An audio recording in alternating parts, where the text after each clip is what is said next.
Hai hai hai. Selamat datang kembali di channel Min Donghua. Di video kali ini kita akan melanjutkan cerita Donghua Battle Truck Devon. Ayo langsung aja ke alurnya.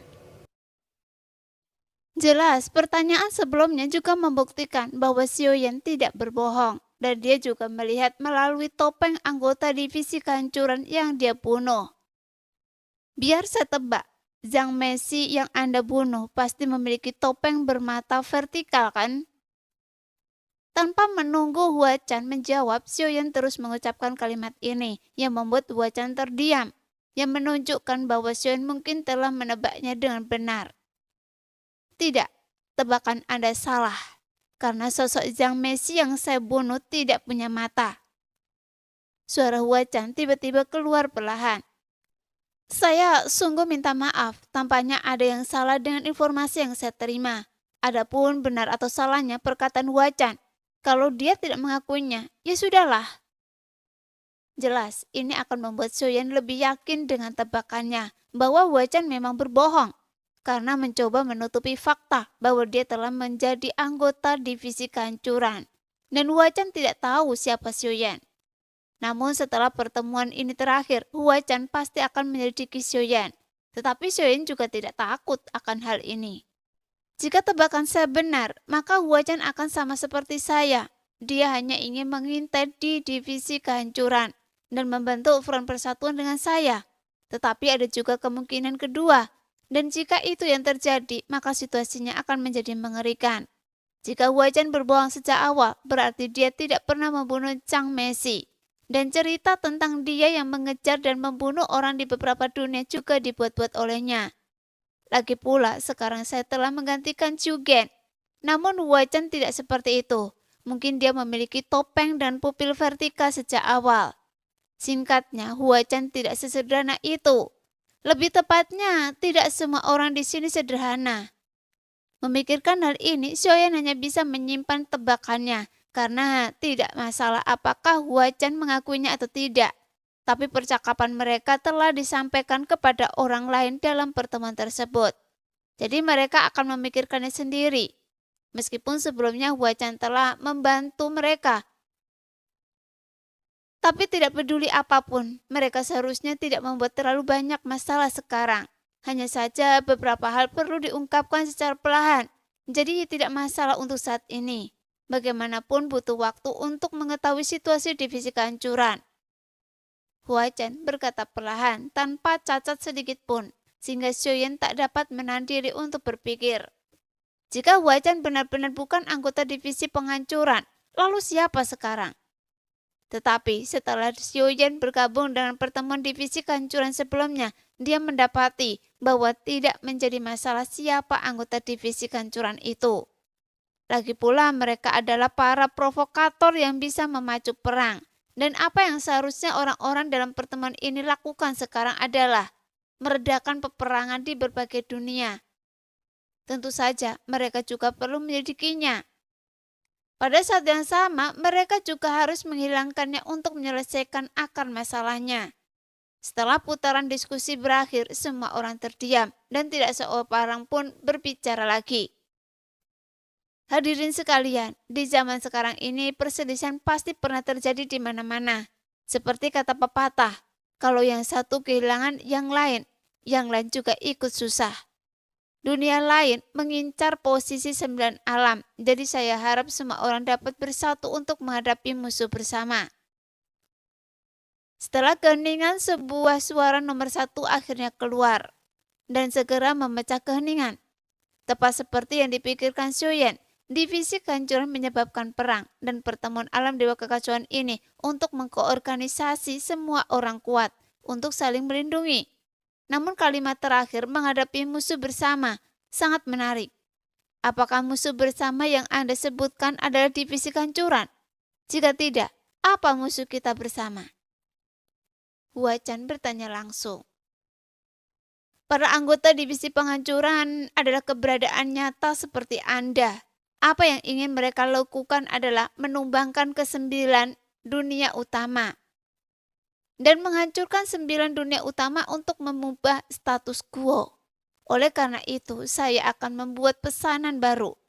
Anda seharusnya telah melihat bahwa pertikaian dan konflik yang terjadi di dunia Anda semuanya disebabkan oleh divisi kehancuran. Tetapi mereka sama seperti Anda. Mereka adalah kekuatan teratas dari berbagai dunia, tetapi mereka datang dari luar 9 dunia utama. Suara nomor 1 terus terdengar, yang membuat Xiaoyan merasakan kulit kepalanya berdenyut saat mendengarnya. Karena ternyata semua yang dilakukan divisi kehancuran adalah menghancurkan atau mengganti, dan itu bukannya tanpa tujuan, tetapi untuk menang tanpa bertarung. Jadi ini adalah permainan perencanaan dan konfrontasi kekuatan tempur. Adapun alasan mengapa tidak banyak kekacauan di alam semisterius 9 surga barat adalah karena ada keberadaan Huacan yang kuat yang bertanggung jawab atas dunia tersebut, yang menunjukkan bahwa alam misteri surga barat seharusnya juga memiliki kekuatan tempur yang luar biasa. Sedangkan untuk dunia kuno Dewa Iblis Abadi serta dunia pegunungan dan lautan semuanya mengalami kekacauan besar. Dan Xiaoyan juga merasa sebenarnya dunia Taisu juga sedang dikendalikan oleh seseorang. Jadi seberapa kuatkah para anggota divisi kehancuran ini? Karena dengan cara ini mereka benar-benar bisa membuat kekacauan di berbagai dunia yang menunjukkan mereka benar-benar orang pintar. Pikir Xiaoyan dalam hatinya. Sebenarnya keberadaan macam apa divisi kehancuran sehingga dapat memancing pertikaian di antara 9 dunia utama. Xiaoyan menjadi semakin penasaran tentang divisi kehancuran.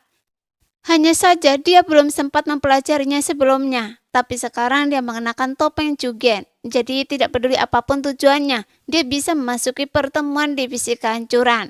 Dan selama dia tidak terbongkar, Xiaoyan pasti bisa mendapatkan banyak informasi tentang divisi kehancuran. Lagi pula, meskipun kekuatan bertarungnya sendiri masih jauh dari cukup, tetapi setidaknya dia bukan lagi semut yang bisa dihancurkan sesuka hati. Bagaimanapun kemampuan tempur Xiaoyan sekarang berkembang pesat, jadi tidak lama lagi bagi Xiaoyan akan bisa berbicara lagi tanpa rasa ragu. Tidak seperti sekarang yang harus berhati-hati karena keterbatasan kekuatannya, sehingga dia harus menyembunyikan identitasnya. Walaupun sekarang maknanya tidak disebutkan secara tersurat, namun secara alami semua orang dapat memahaminya, yang mana harapannya semua orang dapat saling membantu. Karena hanya dengan cara inilah 9 dunia utama dapat bertahan. Karena jika salah satu dunia runtuh, maka dunia lain pasti akan terkena dampaknya. Bahkan seiring berjalannya pertemuan, identitas setiap orang dalam pertemuan tersebut pada akhirnya tidak akan lagi menjadi rahasia. Platform batu nomor 9, tempat Anda berada, dulunya merupakan bagian dari dunia tanpa batas. Begitu Shen tiba-tiba disebut oleh nomor 1, semua orang terdiam, masing-masing dengan pikiran egoisnya sendiri. Karena sebagian besar bantuan yang disebut-sebut itu tidak ditindaklanjuti secara nyata. Baru setelah Shen masuk, dia menggunakan daun pohon dunia dengan segala cara untuk membantu dunia kuno Dewa Iblis Abadi untuk memperbaiki penghalang dunia. Oleh karena itu, apakah Ye Beijing mengikuti Xiaoyan karena tertarik padanya? Atau karena dunia kuno Dewa Iblis Abadi ingin membalas budi? Ye Beijing untuk sementara membentuk aliansi dengan Xiaoyan.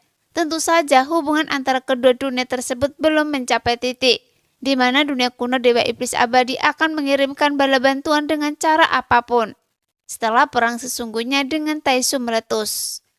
Lagi pula kerugian dalam perang semacam itu sangat besar, karena semakin banyak orang berkuasa yang hilang, maka semakin rendah level dunia nantinya.